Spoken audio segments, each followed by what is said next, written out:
Today marks 1 year since the death of George Floyd at the hands of police in Minneapolis. His death sparking an international movement and demands for change. Today, communities across the country paused to remember Floyd and to make sure their message and work continues in his name. WCNC Charlotte's Lana Harris is live at Marshall Park in Uptown, where an event in Floyd's honor is just getting underway. Lana?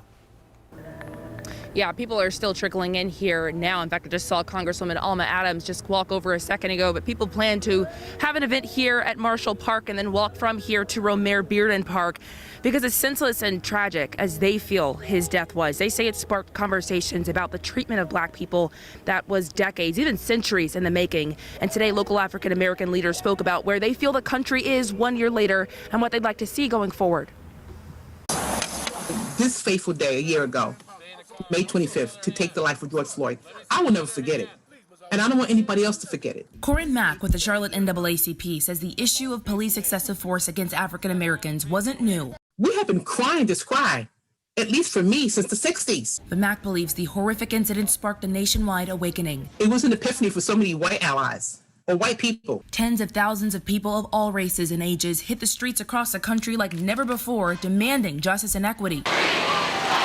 But Mack says the activism can't stop there. And we really don't want people to believe that the Derek Chauvin trial was the end and that we won, everything's over. People have been marching and protesting, but yet I'm not convinced that things have really changed that much. North Carolina Congresswoman Alma Adams says black people have continued to lose their lives during police encounters and no major legislative action has been taken. I'm concerned that we still have not passed the George Floyd Justice and Policing Act. That bill would make it easier for officers to be sued and charged with crimes, but is currently held up in the Senate as lawmakers on both sides compromise on how far-reaching it will go. I understand negotiations are still ongoing, and hopefully we'll be able to get past that. For now, Adams and Mack say they hope the collective push for better treatment doesn't stop. That when we talk about equal justice under the law, that it means equal justice for people who are black and brown.